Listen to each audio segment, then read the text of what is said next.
Hello गुरु भाई एवं बहनों, हर हर महादेव, जय माता दी। तो मैं आप लोग को नवरात्रि की पहला दिन सुनिए माँ शैलपुत्री की कथा और पूरा सुनिएगा। लाइक सब्सक्राइब शेयर जरूर कीजिएगा, कमेंट में जय माता दी जरूर लिखिएगा। तो ज़्यादा ना कुछ बोलते हुए चलते हैं कथा की ओर। माँ शैलपुत्री प्रथम पूजा। या देवी सर्वभूतेषु माँ शैलपुत्री रूपेण संस्थिता। नमस्तस्यै नमस्तस्यै नमस्तस्यै नमो नमः। जय माता दी। चैत्र नवरात्रि की आप सभी गुरु भाई एवं बहनों को हार्दिक शुभ मनोकामनाएं। माँ दुर्गा की कृपा आप सभी पर सदा सर्वदा बनी रहे। आज चैत्र माह शुक्ल पक्ष की प्रथा तिथि है। आज से नवरात्रि का आरंभ हो रहा है। नवरात्रि का व्रत करने तथा व्रत कथा को सुनने से स्त्री पुरुषों की सभी प्रकार की मनोकामनाएं पूर्ण होती है, दुख दरिद्रता नाश होती है और हर घर में सुख समृद्धि का वास होता है। व्यक्ति के सभी रुके हुए कार्य सिद्ध हो जाते हैं। तो आज मैं आप सभी को सुना रही हूँ चैत्र नवरात्रि के प्रथम दिन सुने जाने वाली नवरात्रि व्रत की बड़ी ही दुर्लभ पौराणिक कथा। तो आप सभी गुरु भाई एवं बहनों से मेरा अनुरोध है कि आप सभी लोग श्रद्धा तथा प्रसन्न चित्त मन से पूरा अवश्य सुने। ये कथा सुनने से पहले कमेंट में जय माता दी अवश्य लिखिए। नवरात्रि व्रत की पारंपरिक कथा के अनुसार एक समय बृहस्पति जी ब्रह्मा जी से बोले, हे ब्राह्मण श्रेष्ठ, चैत्र व आश्विन मास के शुक्ल पक्ष में नवरात्र का व्रत और उत्सव क्यों मनाया जाता है? इस व्रत का क्या फल है? इसे किस प्रकार करना उचित है? सबसे पहले इस व्रत को किसने किया, सब विस्तार से कहिए। बृहस्पति देव को ऐसा प्रश्न सुनकर ब्रह्मा जी ने कहा, हे बृहस्पति, प्राणियों के हित की इच्छा से तुमने बहुत अच्छा प्रश्न किया है। जो मनुष्य मनोरथ पूर्ण करने वाली दुर्गा, महादेव, सूर्य और नारायण का अध्ययन करते हैं, वे मनुष्य धन्य है। यह नवरात्र व्रत संपूर्ण मन कामनाओं को पूर्ण करने वाली है। इसके करने से पुत्र की कामना वाले को पुत्र, धन की लालसा वाले को धन, विद्या चाहने वाले को विद्या को और सुखी की इच्छा वाले को सुख मिलता है। इस व्रत को करने से रोगी मनुष्य को रोग दूर हो जाता है, मनुष्य की संपूर्ण विपत्तियां दूर हो जाती है और घर में समृद्धि की वृद्धि होती है तथा बाध्याय को पुत्र प्राप्त होता है, बांझन को पुत्र प्राप्त होता है, समस्त पापों से छुटकारा मिल जाता है और मन का मनोरथ सिद्ध हो जाता है। जो मनुष्य इस नवरात्र व्रत को नहीं करता वह अनेक दुखों को भोगता है और कष्ट व रोग से पीड़ित हो, अंगहीनता को प्राप्त होता है, उसके संतान नहीं होती है और वह धन धान्य में रहित हो भूख और प्यास से व्याकुल घूमता फिरता है तथा संज्ञाहीन हो जाता है। जो साधवा स्त्री इस व्रत को नहीं करती वह पति सुख से वंचित हो नाना दुखों को भोगती है।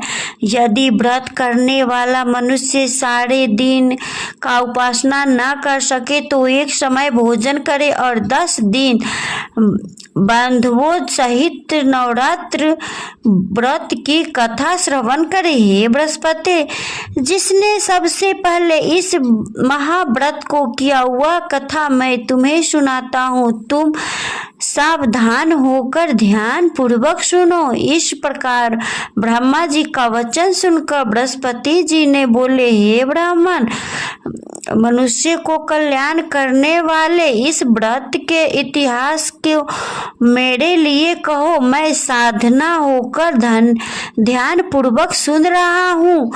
मैं आपकी शरण में आया हूँ, मुझ पर कृपा करिए। ब्रह्मा जी बोले, प्राचीन काल में मनोहर नगर में पीड़ित नाम का एक अनाथ ब्राह्मण रहता था। वह भगवती की दुर्गा का भक्त था। उसके संपूर्ण सद्गुणों को युक्त सुमति नाम की एक अत्यंत सुंदर कन्या उत्पन्न हुई। वह कन्या सुमित अपने पिता के घर बालक के काल में अपनी सहेलियों के साथ क्रीड़ा करती हुई इस प्रकार बढ़ने लगी, जैसे शुक्ल पक्ष में चंद्रमा की कला बढ़ती है। उसका पिता प्रतिदिन जब दुर्गा पूजा करते हो किया करता तो वह अपने उस समय नियम से वहां उपस्थित रहती। एक दिन सुमति अपने सखियों के साथ खेल में लग गई और भगवती के पूजा में उपस्थित नहीं हुई। उसके पिता को पुत्री की ऐसी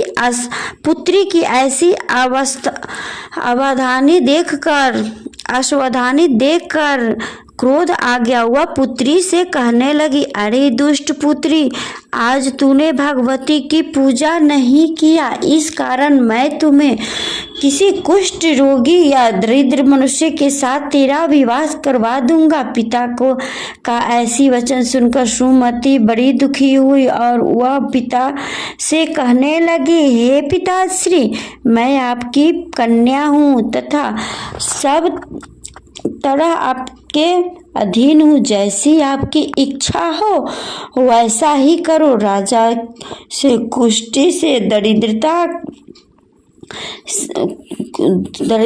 से अथवा जिसके साथ चाहो मेरा विवाह करवा दो, पर होगा वही जो मेरे भाग्य में लिखा होगा।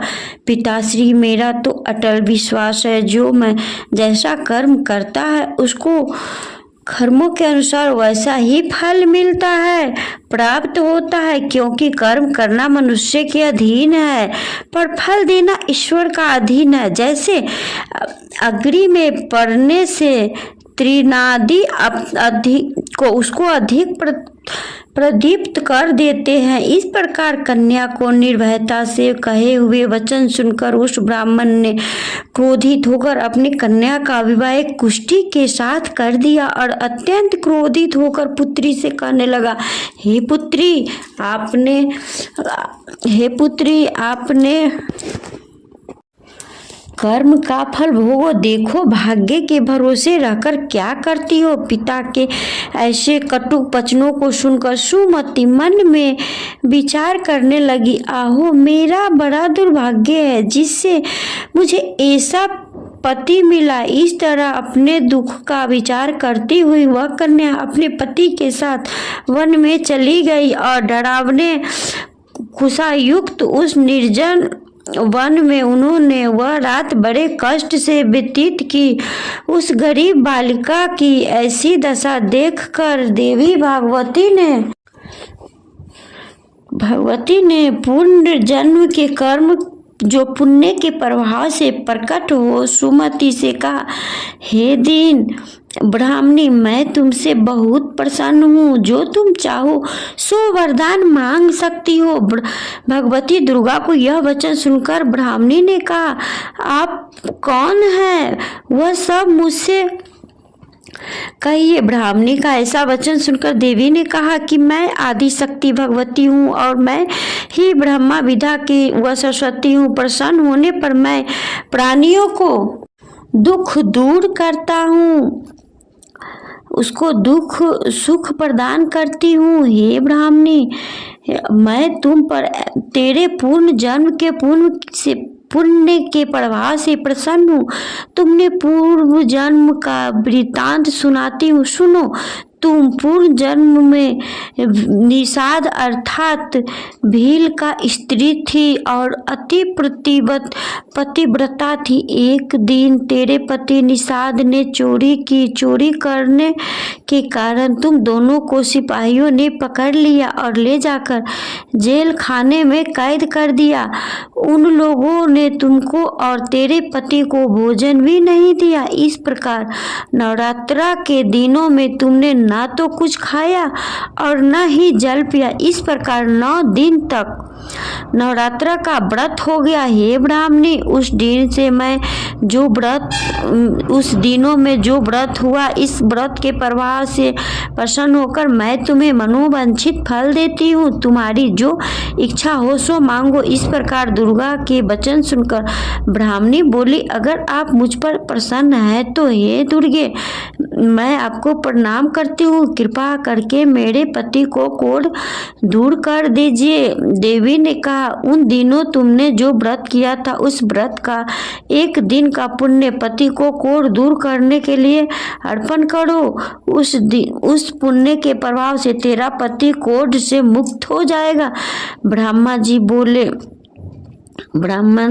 बोले इस प्रकार देवी के वचन सुनकर वह ब्राह्मणी बहुत प्रसन्न हुई और पति को निरोग करने की इच्छा से जब देवी दुर्गा के तथास्तु ऐसा वचन कहा, तब उसके पति का शरीर भगवती दुर्गा की कृपा से कुष्ठ रोग से रहित हो गया और एकदम स्वस्थ हो गया, अति कांतिवान हो गया। वह ब्राह्मणी पति की मनमोहन देह और स्वस्थ शरीर को देखकर देवी की स्तुति करने लगी। हे दुर्गे, आप दुर्गति को दूर करने वाली, तीनों लोगों को संताप हरने वाली, समस्त दुखों को दूर करने वाली, रोगी मनुष्य को निरोग करने वाली, प्रसन्न हो मन वांछित वर देने वाली और दुष्टों को नाश करने वाली जगत की माता हो। हे अम्बे, मुझ निरपराध अबला को मेरे पति ने कुष्ठी मनुष्य के साथ मेरे पिता ने कुष्ठी मनुष्य के साथ विवाह कर घर से निकाल दिया। पिता से तिरस्कार निर्जल वन विचार रही हूँ। आपने मेरा इस विवाद से उद्धार किया है। हे देवी, मैं आपको प्रणाम करती हूँ, बारंबार प्रणाम करती हूँ, मेरी रक्षा करिए। ब्राह्मण जी बोले, हे बृहस्पति, उन ब्राह्मणी को ऐसी स्तुति सुन देवी बहुत प्रसन्न हुई और ब्राह्मणी से कहा, हे ब्राह्मणी, तेरे उदालय नामक अति बुद्धिमान, धनवान, कीर्तिवान और जितेंद्रिय पुत्र शीघ्र उत्पन्न होगा, ऐसा वर प्रदान कर। देवी ने ब्राह्मणी से फिर कहा कि हे ब्राह्मणी, और जो तुम कुछ तेरी इच्छा हो वह मांग ले। भगवती दुर्गा का ऐसा वचन सुनकर सुमति ने कहा कि हे भगवती दुर्गे, अगर आप मुझ पर प्रसन्न है तो कृपा करें नवरात्रि व्रत की विधि और उसके फल का विस्तार से वर्णन करें। इस प्रकार ब्राह्मणी के वचन सुनकर दुर्गा ने कहा, हे ब्राह्मणी, मैं तुम्हें संपूर्ण पापों को दूर करने वाली नवरात्रि व्रत की विधि बताती हूँ, जिससे सुनने से मोक्ष की प्राप्ति होती है। अश्विन मास के शुक्ल पक्ष की प्रतिपदा से लेकर 9 दिन तक विविध पूर्वक व्रत करे। यदि 3 भर व्रत न कर सके तो एक समय भोजन करे। विद्वान ब्राह्मणों को पूछकर घट स्थापना करे और वाटिका बनाकर उसके प्रतिदिन जल से सींचे। महाकाली, महालक्ष्मी और महासरस्वती देवी की मूर्तियां स्थापित कर उनकी नित्य विधि सहित पूजा करे और पुष्पों से विधि पूर्वक अर्घ्य दे। बिजौरा के फल से अर्घ्य देने से रूप की प्राप्ति होती है। जायफल से अर्घ्य देने से कीर्ति की प्राप्ति होती है। दाख से अर्घ देने से कार्य की सिद्धि होती है। आंवले से अर्घ देने से सुख की प्राप्ति होती है। केले के अर्घ देने से आभूषणों की प्राप्ति होती है। इस प्रकार पुष्पों व फलों के अर्घ देकर व्रत समाप्त होने पर 9वें दिन यथा विधि हवन करे। खंड, घी, गेहूं, शहद, जौ, तिल, बिल्व अर्थात बेल, नारियल, दाह और कदम्ब आदि से हवन करे। गेहूं के होम करने में लक्ष्मी जी की प्राप्ति होती है। खीर एवं चमसा के पुष्प को धन की प्राप्ति होती है और बेल पत्तों की तेज व सुख की प्राप्ति होती है। आंवले से कीर्ति की प्राप्ति होती है। केलों से पुत्र की प्राप्ति होती है। कमल के राज सम्मान, कमल के पुष्प प्रदान करने से सम्मान और लाखों की संपदा की प्राप्ति होती है। खंड, घी, नारियल, शहद और तिल तथा फलों से होम करवाने से मनोवांछित वस्तु की प्राप्ति होती है। व्रत करने वाला मनुष्य इस विधि विधान से होम कर आचार्य को अत्यंत नम्रता के साथ प्रणाम करे और यज्ञ की सिद्धि के लिए उस ब्राह्मण को दक्षिणा दे। इस प्रकार बताई हुई विधि के अनुसार जो व्यक्ति व्रत करता है उसके सब मनोरथ सिद्ध होते हैं। इसमें तनिक भी संदेह नहीं है। इन 9 दिनों में जो कुछ दान आदि दिया जाता है उसका करोड़ों गुना फल मिलता है। इस नवरात्रि व्रत को करने से अश्वमेध यज्ञ का फल मिलता है। हे ब्राह्मणी, इस संपूर्ण कामनाओं को पूर्ण करने वाले उत्तम व्रत को तीर्थ, मंदिर अथवा घर में विधि के अनुसार करे। ब्राह्मण जी बोले, हे बृहस्पति, इस प्रकार ब्राह्मणी को व्रत की विधि और फल बताकर देवी अंतर ध्यान हो गई। जो पुरुष और स्त्री इस व्रत को भक्ति पूर्वक करता है वह इस लोक में सुख प्राप्त कर अंत में दुर्लभ मोक्ष को प्राप्त होता है। हे बृहस्पति, यह इस दुर्लभ व्रत को महात्म्य है जो मैंने तुम्हें बताया है। यह सुनकर बृहस्पति जी आनंद से प्रफुल्लित हो ब्राह्मण जी से कहने लगे कि हे ब्राह्मण, आपने मुझ पर अति कृपा की जो मुझे इस नवरात्र व्रत का महा कथा सुनाया। ब्रह्मा जी बोले कि हे बृहस्पति, यह देवी भगवती संपूर्ण लोकों का पालन करने वाली है। इस महादेवी का प्रभाव को कौन जान सकता है? एक बार प्रेम से बोलिए, देवी भगवती की जय, अम्बे माता की जय, शेरा वाली माता की जय।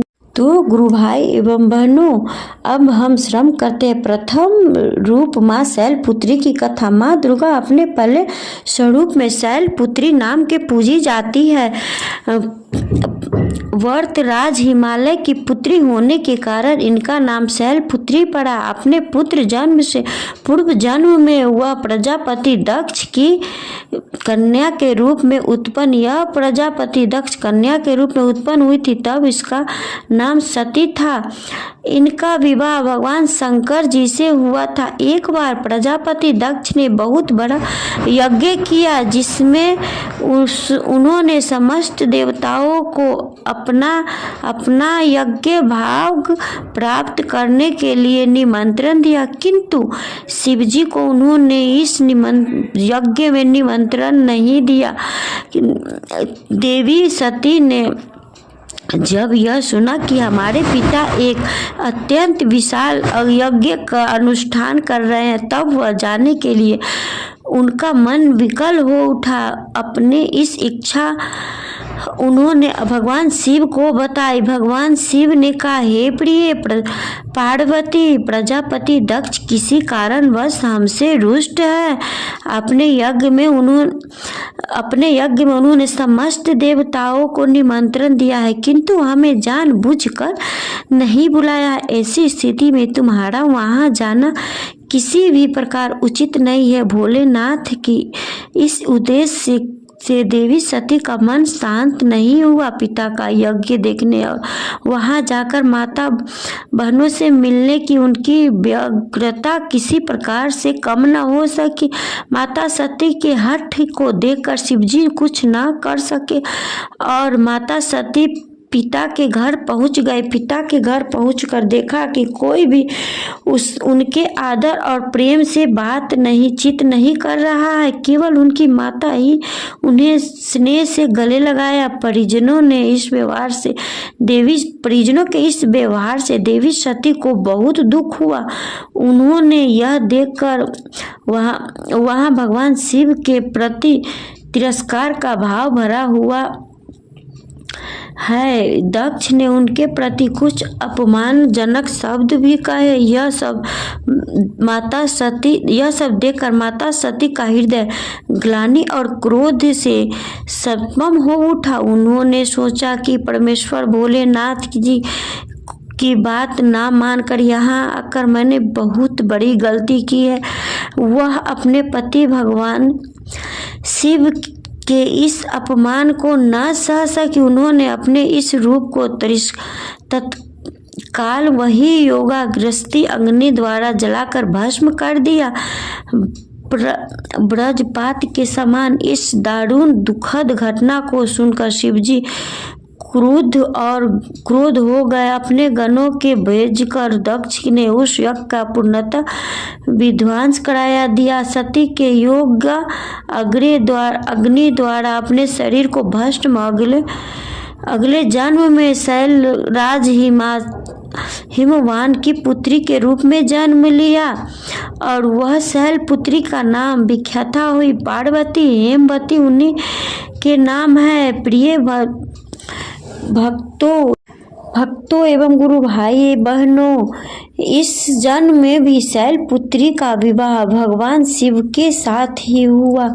कहा जाता है कि नवरात्रि के प्रथम दिन यानी प्रतिपदा को जो भी भक्त माँ शैलपुत्री के दर्शन करता है, उसके कथा को सुनता है, तो उसके सारे वैवाहिक जीवन के कष्ट दूर हो जाते हैं, क्योंकि माँ शैलपुत्री का वाहन सब और इसलिए उन्हें रूढ़ा भी कहा जाता है।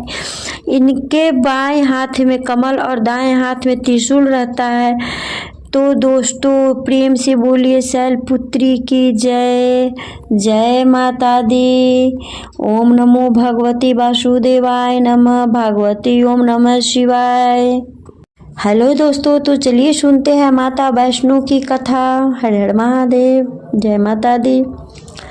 हंसाली नामक गांव में माँ वैष्णो देवी की परम भक्त श्रीधर रहा करते थे। वह निसंतान होने से दुखी थे। एक दिन उन्होंने नवरात्रि पूजा के लिए कुमारी कन्या को बुलाया। माँ वैष्णो कन्या के वेश में उन्हीं के बीच आ बैठी। पूजन के बाद सभी कन्याएं तो चली गई, पर माँ वैष्णो देख रही और श्रीधर से बोली, सबको अपने घर भंडार का निमंत्रण दे आओ। श्रीधर ने उस दिव्य कन्या की बात मान ली और आसपास में गांवों में भंडारे का संदेश पहुंचा दिया। वहां से लौट कर आते समय गुरु गोरखनाथ और उसके शिष्य बोले, भैरव जी के साथ उसके दूसरे शिष्य को भी भोजन का निमंत्रण दिया। भोजन का निमंत्रण पाकर सभी गांववासी अचंभित थे कि वह कौन सा कन्या है जो इतने सारे लोगों को भोजन करवाना चाहती है। इसके बाद श्रीधर के घर में अनेक गांववासी आकर भोजन के लिए एकत्रित हुए। तब कन्या रूपी हुए वैष्णो माता देवी एक विचित्र पात्र में सभी प्रकार के भोजन परोसना शुरू किया। भोजन परोसते हुए जब कन्या भैरवनाथ के पास गई, तब उन्होंने कहा कि मैं तो खीर पूरी की जगह मांस भक्षण और मदिरा पान करूंगा। तब कन्या रूपी माँ ने उन्हें समझाया कि यह ब्राह्मण के यहाँ भोजन है, इसमें मांसाहारी नहीं किया जाता। किंतु भैरवनाथ जानबूझकर अपनी बात पर अड़ा रहा। वह भैरवनाथ ने उस कन्या को पकड़ना चाहा। तब माँ ने उसके कपट को जान लिया। माँ वायु वेग में त्रिकुट पर्वत की और उड़ चली। भैरवनाथ जी उसके पीछे पीछे गए। माना जाता है कि माँ की रक्षा के लिए पवन पुत्र हनुमान भी थे। मान्यता के अनुसार उस भक्त श्री हनुमान जी माता की रक्षा के लिए उनके साथ थे। हनुमान जी के प्यास लगी और माता ने उनके अनुग्रह पर धनुष से पहाड़ पर बाण चलाकर एक जलाधार निकाला और माता के उस जल से अवश्य अपने केश धोए। आज वही पवित्र जलधारा बाघ गंगा के नाम से जानी जाती है, जिसे पवित्र जल का पान करने से, इसके श्रवण करने से श्रद्धालुओं की सारी थकावट और तकलीफ दूर हो जाती है। इस दौरान माता ने एक गुफा में प्रवेश किया। 9 माह तक तपस्या की भैरवनाथ जी उसके पीछे वहां तक आ गए। तब एक साधु ने भैरवनाथ जी से कहा, तू जिसे कन्या समझ रहा है वह आदि जगदम्बा है, इसलिए उस महाशक्ति का पीछा छोड़ दे। भैरवनाथ साधु की बात नहीं मानी। तब माता गुफा से दूसरी ओर की मार्ग से बाहर बनाकर निकल गई। वह गुफा आज भी अर्ध कुमारी या आदि कुमारी गर्भ भोजन के नाम से प्रसिद्ध है। अर्ध कुमारी के पहले माता की चरण पादुका भी है। वह स्थान है जहां माता ने भागते हुए मुड़कर भैरवनाथ को देखा था। गुफा से बाहर निकलकर कन्या देवी के रूप में धारण किया। माता ने भैरवनाथ को वापस जाने को कहा, फिर भी वह नहीं माना। माता गुफा के भीतर चली गई। तब माता की रक्षा के लिए हनुमान जी ने गुफा के बाहर भैरवनाथ से युद्ध किया। भैरवनाथ ने भी हार नहीं मानी। जब वीर हनुमान निठाल होने लगे तब माता वैष्णो काली का रूप लेकर भैरवनाथ का संहार किया। भैरवनाथ का सिर काटकर भवन में 8 मील दूर त्रिकुट पर्वत पर भैरवी घाटी में गिरा दिया। उस स्थान को भैरवनाथ के मंदिर के नाम से जाना जाता है। जिस स्थान पर माँ वैष्णो देवी ने हठी भैरवनाथ का वध किया, वह स्थान पवित्र गुफा अथवा भवन के नाम से प्रसिद्ध है। इसी स्थान पर माँ काली दाएं, माँ सरस्वती मध्य और माँ लक्ष्मी बाएं पिंडी के रूप में गुफा में विराजमान है। इन दोनों के सम्मिलित रूप को ही माँ वैष्णो देवी का रूप कहा जाता है। कि अपने वध के बाद भैरवनाथ की अपनी भूल का पश्चाताप हुआ और उसने माँ से क्षमा दान की भीख मांगी। माता वैष्णो देवी जानती थी कि उस पर हमला करने के पीछे भैरवनाथ जी का प्रमुख मानसा मोक्ष प्राप्त करने की थी। उन्होंने न केवल भैरवनाथ जी को पूर्व जन्म के चक्र से मुक्ति दिलाई, बल्कि उसे वरदान देते हुए कहा कि मेरे दर्शन तब तक पूरे नहीं माने जाएंगे जब तक कोई भक्त मेरे बाद तुम्हारे दर्शन नहीं करेगा। उसी मान्यता के अनुसार आज भी भक्त माता वैष्णो के दर्शन करने के बाद 8 किलोमीटर दूर की खड़ी चढ़ाई चढ़कर भैरवनाथ जी की दर्शन को जाते हैं। इसी बीच वैष्णो देवी की 3 पिंडी सिर सहित एक चट्टान का आकर ग्रहण किया और सदा के लिए अंतर्मग्न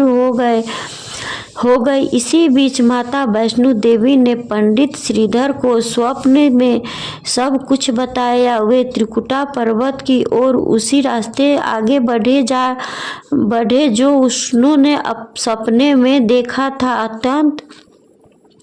अतः वे गुफा के द्वार पर पहुंचे। उन्होंने कई विधियों से पीढ़ियों की पूजा की और दिनचर्या बना ली। श्रीधर की पूजा से माँ वैष्णो देवी अत्यंत प्रसन्न हुई। वे उनके सामने प्रकट हुई और उन्हें आशीर्वाद दिए। तब से श्रीधर और उनके वंशज माता वैष्णो देवी की पूजा करते आ रहे हैं। माता वैष्णो देवी अपने भक्तों की कल्याण निरंतर करती आ रही है। हिंदू पौराणिक मान्यताओं के जगत में धर्म की हानि होने और अधर्म का शक्तियों के बढ़ने पर आदि शक्ति के सत्य, रज और तम तीन रूप में महासरस्वती, महालक्ष्मी और महादुर्गा ने अपने समृद्ध बल से धर्म की रक्षा के लिए एक कन्या प्रकट की। यह कन्या त्रेता युग में भारत के दक्षिणी समुद्र पर रामेश्वर में पंडित रत्नाकर की पुत्री के रूप में अवतरित हुई। कई साल से संतानहीन रत्नाकर ने बच्ची को त्रिकुटा नाम दिया, परंतु भगवान विष्णु के अनुरूप के प्रकट होने के कारण वैष्णवी नाम के विख्यात हुई।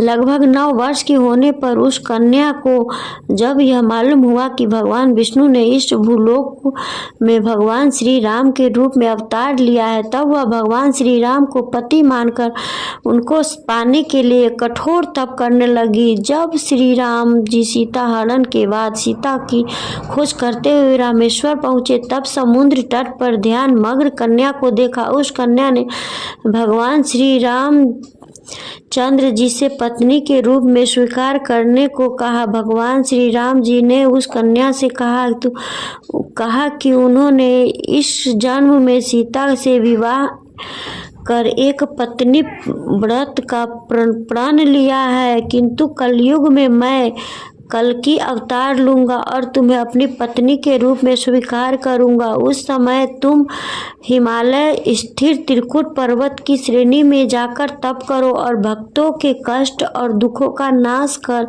जगत का कल्याण करती रहो। प्रिय श्रोताओं, जब श्री रामचंद्र ने रावण को विरुद्ध विजय प्राप्त किया, तब मां ने नवरात्रा मनाने का निर्णय किया। इसलिए उस भक्त दर्शन संदर्भ में लोग नवरात्र के 9 दिनों में अवधि में रामायण का पाठ करते हैं। श्री रामचंद्र जी के वचन दिया था कि समस्त संसार द्वारा माँ वैष्णो की स्तुति की जाएगी, त्रिकुट वैष्णो देवी के रूप में प्रसिद्ध होगी और सदा के लिए अमर हो जाएगी। एक बार प्रेम से बोलिए जय माता दी, जय माँ वैष्णो, जय माता दी। गुरु भाई बहनों, तो फिर मिलते हैं कल नवरात्रि के दूसरे दिन दूसरे कथा के साथ। तो प्रेम से बोलिए हर हर महादेव, जय माता दी।